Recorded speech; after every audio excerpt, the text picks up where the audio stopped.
Welcome to Anthro-Dish, the weekly show about food, culture, and identity. I'm your host, Sarah Dugnan. For those of you who know me, you know I am a big-time lover of coffee, in that I have a severe dependency on it, but also in that I'm fascinated by the process of creating coffee, everything from growing the beans to the end product. So with that being said, I'm really excited to share this week's episode with Monica Mustelier. Together with her husband, Monica owns Little Havana Café, which is a Cuban coffee trailer in Toronto, Ontario. Her husband Joshua says that we didn't want Little Havana Café to just be another food truck where you can get a regular cup of coffee. We made a very conscious choice to be as authentic as possible while sneaking in sustainable and organic ingredients where we can, right down to the build of the trailer and all of its repurposed materials. In this episode, we talk about Monica's early life and some important cultural identities that she connects with, and how those identities have shaped her passion and her desire to run the cafe. We explore the roles that coffee plays for Cubans in Miami and the ways in which she's brought this Cuban magic from her summers in Miami up north to Toronto. So, Monica, do you mind to start sharing a bit about yourself, your business Little Havana Café, and some identities that you really resonate with? Yeah, sure. Well, I'm Monica Mustelier. And my husband and myself, we decided to open up a Cuban coffee trailer 2 years ago, actually. This is our second season Awesome. in business. I'll tell you a little bit about that part, like how that sort of came to be, is we had like an idea for a high-end Cuban restaurant, but we didn't have the $3 million that you need for Toronto. that we need for Toronto, and to do it in the proper way that we wanted to do it, you know. And so we were like, okay, well, let's go a little bit smaller. And they were like, okay, let's do a Cuban coffee truck, like a food truck. And I was like, I don't really want to cook. And they're like, okay, let's just do coffee. And I'm like, I love coffee. And so then we decided on keeping it really simple. And that was one of the things that we keep going back to with our business is just keeping it really, really simple. Because it's easier to expand and grow than it is to like sort of, you know, take back or like being like, oh no, I'm like way over my head with everything or whatever. So we went online and just started researching coffee trucks, and then we came across these amazing vintage trailers that are huge in Australia and New Zealand and South Africa, where people were basically getting like old trailers and gutting them and making them bars. Oh, cool. Mostly, yeah, it was awesome. And there's so many beautiful ones. Mostly for weddings, like weddings and caterings, and most of them were like specialized like gin bars or stuff like that, like more for catered towards like alcohol. Fair, yeah. Yeah, and then and so then that's where we got our inspiration, was basically from all these really beautiful trailers there, and nobody was doing anything, or there was like one other person that was doing something sort of similar to what we were doing. It's with a vintage trailer.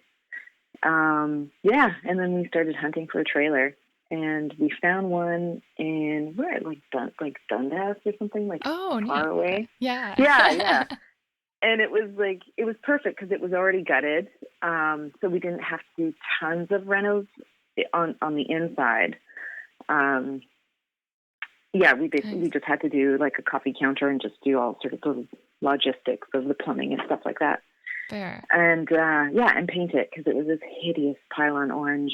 And really affected by color. That's crazy. Just thinking about, because it's like white and blue now, and it's so beautiful. I can't think of it as like anything apart from that. Right? I know, me too. If you go on our website, there's some before pictures where it's just that horrible pylon orange. Oh my gosh. Good call on the paint colors for sure. Yeah, thank you. So to also answer your other question about identity, which is, I find super fascinating, really interesting for me personally, because my mom's from Spain, and she's like Celtic with red hair and super fair skin. And then my dad's from Cuba, like Santiago, Afro-Cuban. And then I was born in Vancouver, in Canada. Okay, cool. So like there's so many different cultures happening. Yeah, so many different cultures. And so growing up, there weren't a lot of mixed race kids around. I mean, it was kind of culturally diverse, but it wasn't like there weren't tons of like mixed or black kids around in my neighborhood and growing up. Mm. So, so culturally it was like, didn't really quite fit in with the black kids, didn't really quite fit in with like the Latin kids. And then, because a lot of them were either Central American or South American. Right. And Cuba is like part of the Caribbean. So it was like, and then my mom's from like a Celtic part of Spain. So it was like, so identity's always been something I'm really, really fascinated by. Because I really do feel connected, I think more like, I guess, spiritually to my Cuban ancestral heritage. Because I really love the spirituality that my dad and their family grew up with, which it was more like not necessarily Santeria, but it's called. She was like a spiritualist. Okay. So she was a healer. Oh wow. So she worked within that realm of like calling in the deities and working with like plant-based medicines and all that kind of stuff. That's incredible. Yeah, so I've always felt really connected to that part of my heritage. But then I love like Spanish food and the tapas and the flamenco dancing. Yes. So, yeah, and then I live in Canada. Beautiful. So yeah, identity is always an interesting thing for me. Yeah, it definitely sounds like you've got like so many different identities that you could kind of. Do you find that there's like times where you have to wear certain hats in terms of identities in certain places, or do you kind of just embrace all the identities at the same time? Yeah, I think so. And I think that's sort of natural with anyone. They can sort of shift to what's happened, like where they're at, hopefully in the moment with who they are. Mm-hmm. But I think I found it really interesting. Like I lived in Atlanta for part of my 20s, and I was really involved with this youth leadership as a facilitator for youth leadership. And we worked with a lot of African American youth, and so then because they looked at me as like a light-skinned Black girl. Mm. But then when I came back to Canada, everyone was like, "Oh, she's just like a white girl with dark hair that looks Mediterranean."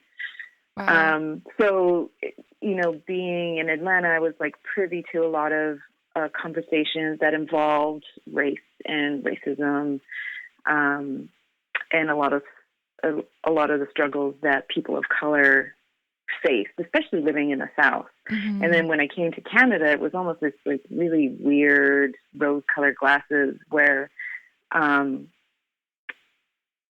like there was like an embracing of sort of this cultural like not nothingness, but like of like you needed to blend in. Yeah. So having like a strong identity to one thing wasn't necessarily being Canadian. Oh, wow. Okay, yeah. Yeah. So like a melting pot sort of sensation? Or? Yeah. Yeah. Yeah, that's exactly it. That's the word that I was looking for. It's like you literally melt into this pot of like, no, there's no like, there's no claiming of where your ancestral lineage came from. Yeah, and especially because you're traveling to all these places, and you mentioned on your website that you spent a lot of time in Miami with your puppy. Mm-hmm. So mm-hmm. I can only imagine like how frustrating that must be to have that melting pot feeling after you've discovered all these like elements to your identity and to your cultural backgrounds. Mm-hmm. Yeah, it was really interesting. And then, yeah, like you said, like spending my summers in Miami, which was like, it's like Little Cuban there, especially in the 90s. Yes, in the 90s, where I spent most of my time with my dad there. Yeah, like everybody was Cuban. That's so cool. So how, yeah, what was the atmosphere like for you in, I guess, Little Cuba, to phrase it that way? Yeah, it was super fun. I always came back to Vancouver feeling really cool. Yeah, I bet.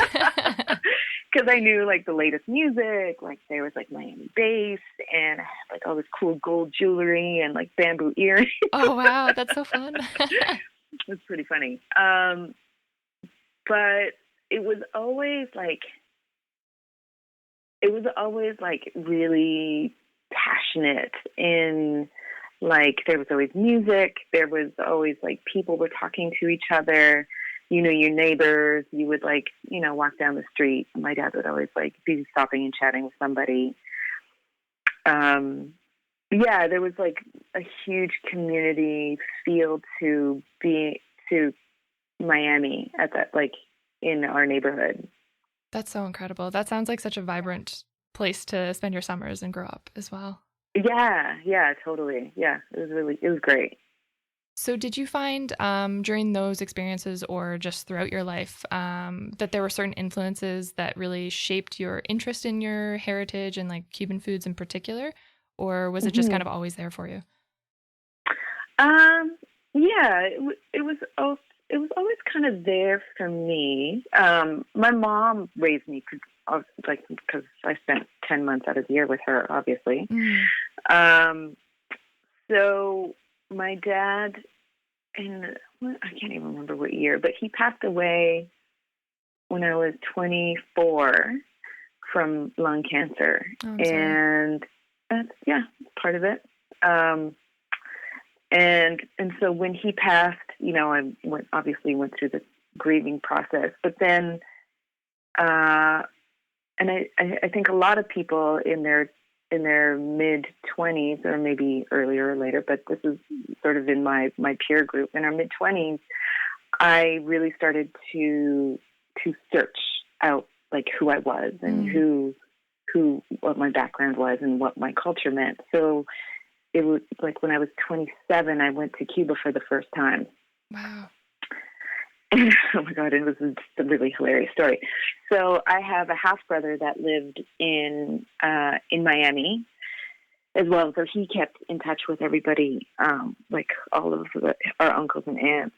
And so I was like, okay, Marco, I want to meet our family. It's time. And he's like, okay, Moni, don't worry. I have everything set up for you over there. All you have to do is go. And I was like, okay, cool. So I bought my ticket to Santiago, and it's like planes at that time. It was like planes, trains, and automobiles trying to get to Santiago, because it's not like, at the time, it wasn't like a huge tourist destination. It's not like going to Havana or like, Veradero or something. But it is the second largest city in Cuba. Yeah, but it's like about a 4-hour drive or so from Havana, right? Oh no, it's like it's way more. Oh my gosh, okay. Like Cuba's huge. People always, and it's like a common mistake that people think that Cuba's a lot smaller than it is. It's the biggest island in the Caribbean. Oh my gosh, yeah. So it's like an hour and a half plane ride. Wow. From end to end. Yeah. So like I get there, 2 days before I was leaving, I called my brother because he hadn't called me back to tell me who I'm meeting. And then I was like, okay, I've got my ticket. And he's like, yeah, don't worry. Someone's going to pick you up at the airport. And I'm like, can I get a name? And he's like, I don't know. Don't worry about it. Oh my gosh. She'll find you. And I was like, oh my God, help me, please. So I get off the plane, and then I'm looking around, and I'm like, okay, we'll just look for somebody who looks like me. Yeah. Good tactic. I know what I mean. It's like a survival tactic. I'm like, just look, and then everybody looked like me because everybody's Cuban. Oh my gosh! Yeah. And then finally, a woman came, and she's like, "Oh, are you Monica?" I said, "Yes." And I was like, gave her the biggest hug, because I was like, "Oh my God, I'm like so thankful." I'm so thankful. And then it turned out that she didn't even know my brother. What? So she was like this friend of a friend's neighbor, because not everybody has phones there. So she was like, yeah, you know, I'm like his friend's neighbor's aunt or something like that. Oh my gosh. I was like, do you even know my family? She's like, no. I guess now you do, kind of. Yeah, totally. And so then I gave her this address that I had on like this old letter that I found from my dad that he had in exchange for my uncle, or something like really crazy like that. I can't really remember. So I said, oh, can you take me to this address? And she looked, and she's like, you know, she's like Afro-Cuban. She looks at the address. She goes, oh no, there's too many black people over there. Oh, wow. It's like, but you're black. Can you just please take me to my family? And then finally she obviously said yes. And then, and I met my family, and it was like super emotional, and it really felt like I was coming home, because like people looked like me. And I never really thought that was important, that to have like, just to see yourself represented somewhere else, right? Yeah, definitely. And that sense of belonging and not kind of having one foot in different realms at both times, right? Yeah, for sure. Exactly. Yeah. And, you know, we all kind of laughed the same and had the same mannerisms, which is fascinating. That's cool. Yeah, to like grow up in different worlds and have the same sorts of mannerisms. That's awesome. Yeah, yeah. So, so then with that, you know, my love of the culture and the food and music grew because of my connection directly with my family. And like the Cuban food is amazing if you're not in a resort. And that's what I think about it.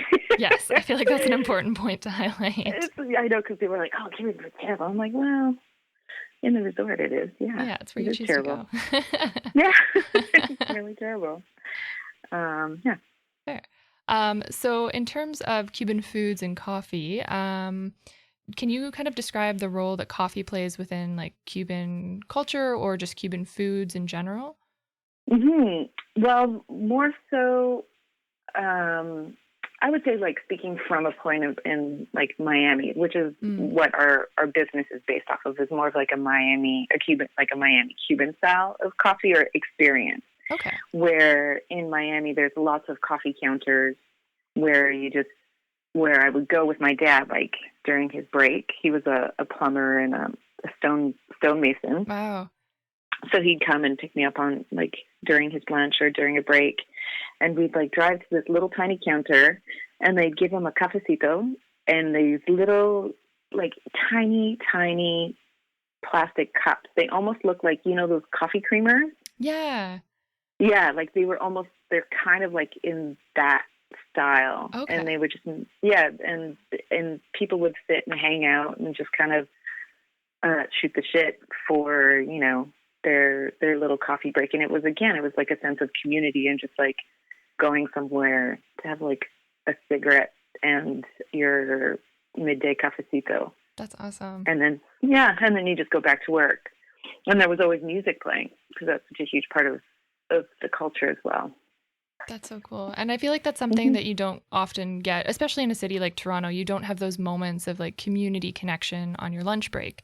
It's quite often like you're sitting by yourself. So I think like what you're doing with your like Cuban coffee trailer is super important, because it establishes that sense of community and belonging again. Thanks. Thank you. That was the hope. Yeah. I'm happy that that's been your experience with us. So yeah. Oh, absolutely. I think like I moved to Mimico, I think about 3 years ago. And then when I started going to the farmer's market, it was your coffee cart is kind of like the first thing you see when you walk into the Humber Bay Farmer Market. And so like you hear the music coming from it and you smell the amazing coffee coming from it. And it just immediately feels like you're secure and in this really welcoming environment, which is a lot thanks to you and your husband. Nice. Thank you. That was written in the business plan. Amazing. Definitely a success. So the beans that you use for your cafe are organic, correct? Mm-hmm. And a lot of your ingredients and snacks are organic and sustainably sourced. But sometimes when you see products from Cuba, they don't necessarily have the organic certification, even though they might be organic. Yes. So can you speak to some of the barriers that kind of factor into this like labeling issue, I guess? Yeah, well, to the best of my knowledge, yeah, for sure. Yeah, because there's probably people who actually went to school for this. But just like your experiences are definitely... Yeah, speak on it better than I can. So because the government is the way that it is, they're not going to let an American agency come in and tell them what to do. Yeah. I mean, this is sort of basically. So, so everything's organic there. Like they don't put antibiotics in their meat or poultry. One, because the people don't even have, a lot of the people don't have access to antibiotics. So why are they going to give their cow or chicken antibiotics? Yeah, totally. I never thought about that. Right. So yeah, I mean, that's sort of it. But right. So, we can't necessarily technically claim that our beans are organic, or certified organic, but they're not grown with pesticides or anything like that. Very cool. I think that's, I've been speaking to a lot of farmers in particular on the show, and I think that's a common issue, is that this is like the idea of the certification has so much weight to it, and the actual process is really what matters, and the connection to the farmers. Yeah, exactly. Yeah, for sure. So in terms of ordering in food, so how do you go about that process? Do you import directly from Cuba, or do you have like outlets within Toronto that you reach out to for your products? Yeah, so for we have when we do our catering, we do 90% of our catering is for the film and TV industry, and so we do like our snacks and pastries for them, and then we work with a Colombian bakery, which is like the closest to Cuban pastries that I've found in Toronto. Okay, cool. And they're called Columbus Bakery. And I can't remember where exactly they are. Okay. They're in Toronto. I don't know. Okay, I'll check it out. Yeah, check it out. Their pastries are amazing.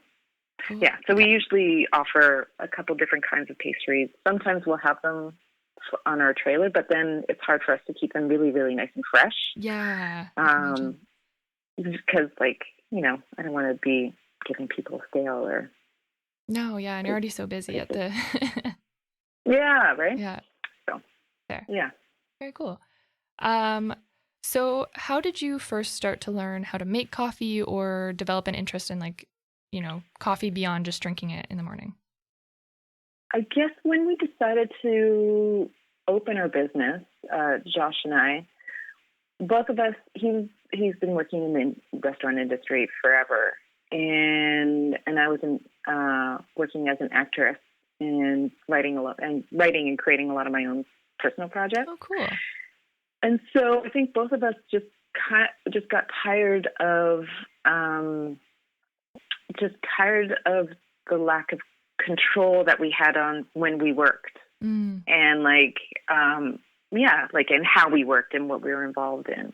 I think more so for myself, like as an actress, I'm totally at the mercy of casting directors and directors and agents and all this kind of stuff. So when I work and when I don't.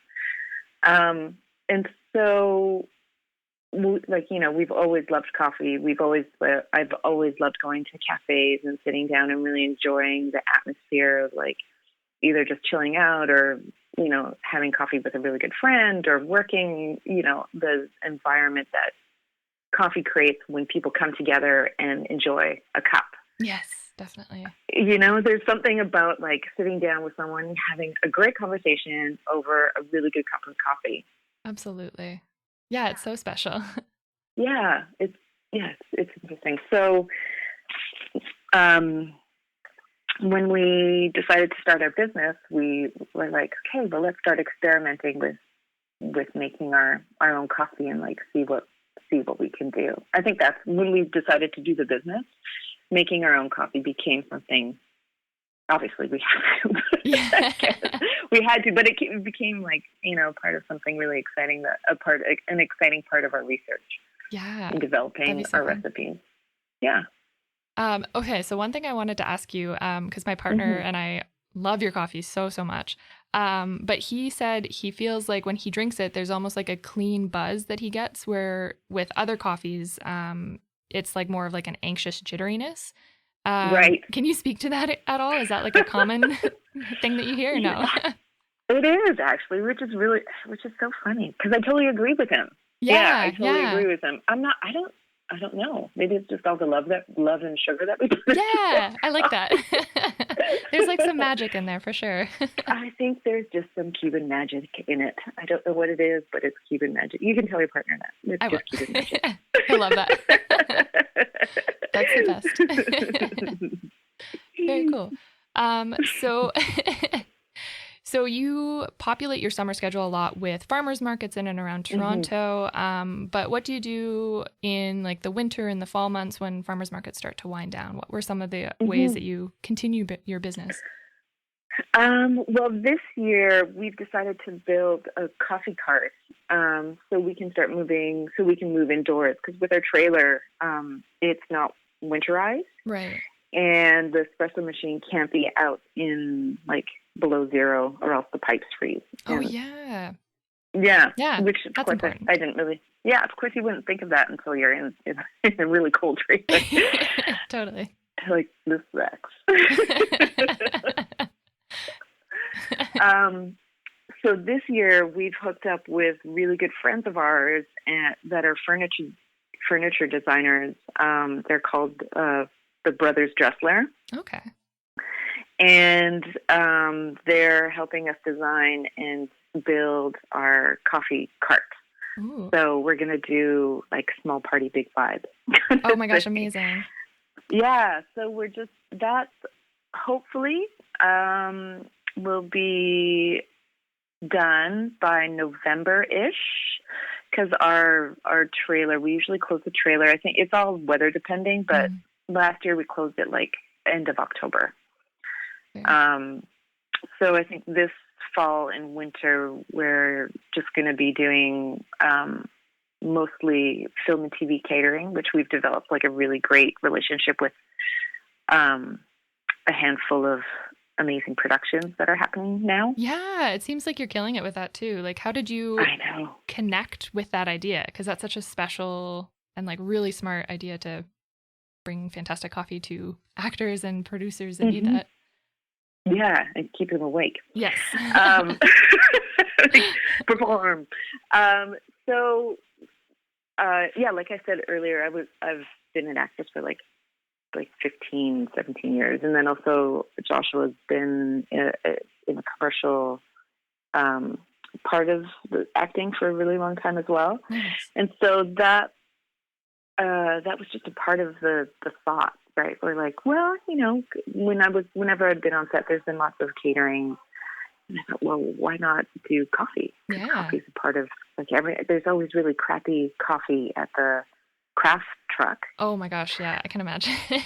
Yeah, not any craft services out there. I'm sorry, but and so then it was just all like one production sort of snowballed into the next, because the production managers, after a season wraps or a feature wraps, they move on to other projects. Right. And people just talk. Yeah, and so it's just been like one thing after another, and then we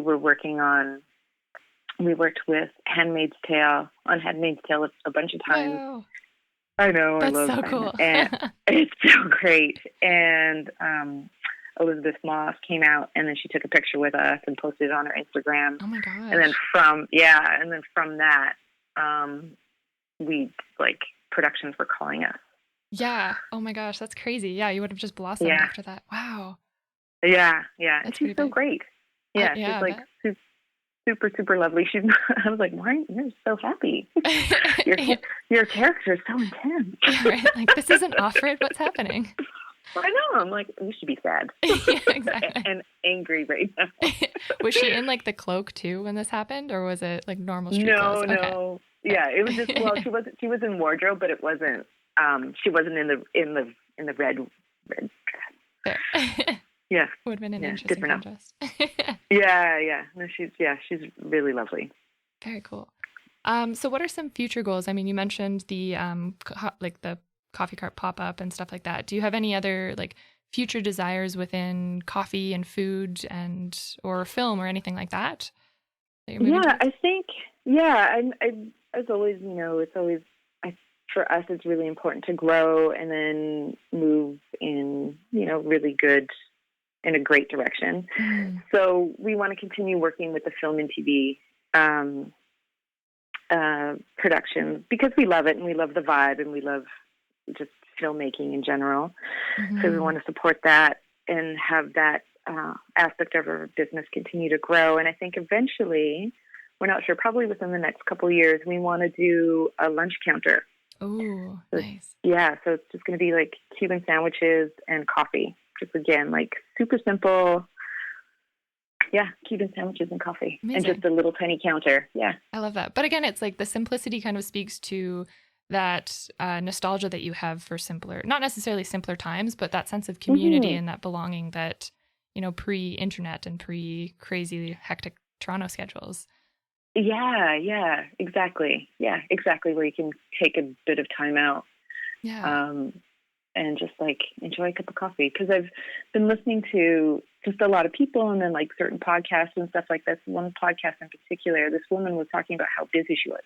Mm. Like, I think she said the word busy like at least 15 times in 1 minute. Wow. And I was like, wow, we need to stop sort of glamorizing being really busy. Yeah, absolutely. It's almost encouraged in being a good business person or in being in whatever career. It's very much encouraged these days to be busy and not to slow down and connect with the people around you. Yeah, exactly. And I think, because you've been to the Humber Bay Shores. It's like it's always this really crazy long lineup. And we so appreciate our customers and our clients waiting in line for, 10 minutes, 10, 15 minutes. And then when they finally do get to the counter, it's like we really love that like 2 or 3 minutes that we get to spend chatting with each person. I think maybe that's probably why our lineups are long. Because we're like, hey, how's it going? Oh my God, how's the kids? They're like, But it's amazing. Mm-hmm. And there's also like in the line, I mean, I've waited in that line for probably like way too long. My daughter gets so impatient with me. But I often find you make friends. Like I've actually connected with people in that line because we all bond over how much we love the coffee. And then we start talking about the community and like the farmers market and stuff. So it's really like you're creating this much bigger community than maybe you're aware of, but it's very special. That's awesome. Thank you. Because we're forcing you to talk together. Exactly. Yeah. And pre-coffee too. So. Yes, that's right. That's right. I appreciate. Yeah. So we definitely appreciate everyone's patience, and we try and make our interactions, even though that they're really quick. I wish that we could chat more and get to know our customers a little bit more. But just time doesn't really allow it, unfortunately, at that market in particular. Yeah, definitely not. Very in demand. Yeah, but we try. We try as much as we try what we can with the space that we have. You do amazing. Thank you.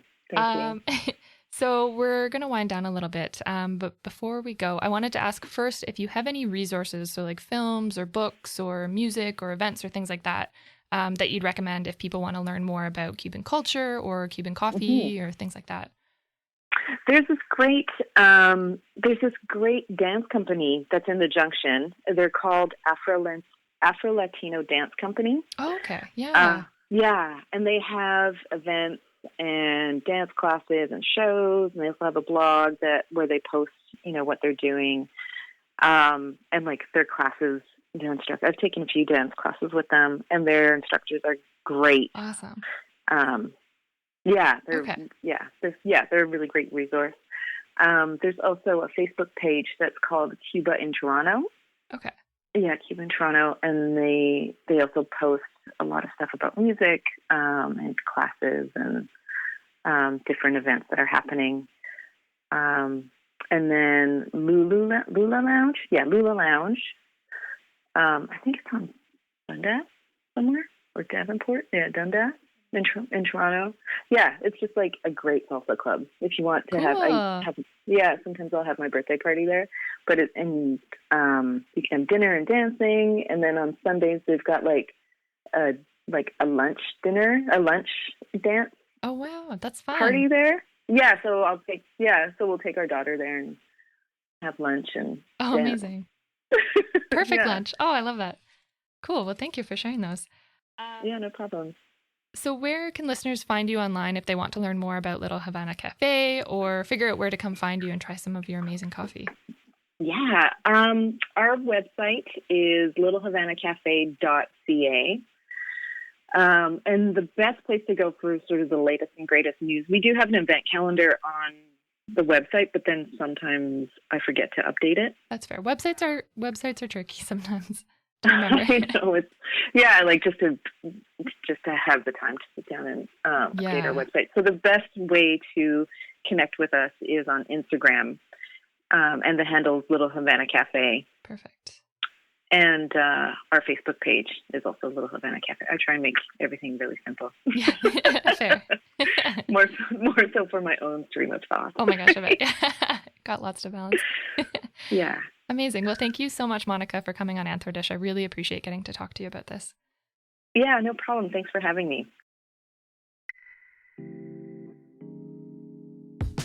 That was Monica Mustelier, co-owner of Little Havana Café. I've linked the resources that she mentioned in the show notes below, as well as on my website under the episode page. And I've also linked her website and her Instagram and Facebook for Little Havana Café in the show notes. Thanks so much for tuning into Anthro Dish. I'm so happy that you came to listen today. If you love listening, please subscribe and leave a rating or review on whatever platform you listen to. And if you want to hear more from us, you can check us out at anthrodish.com or find us on social media at Anthro Dish Podcast for Instagram and Facebook or Anthro Dish for Twitter. Thanks again. We'll see you next week.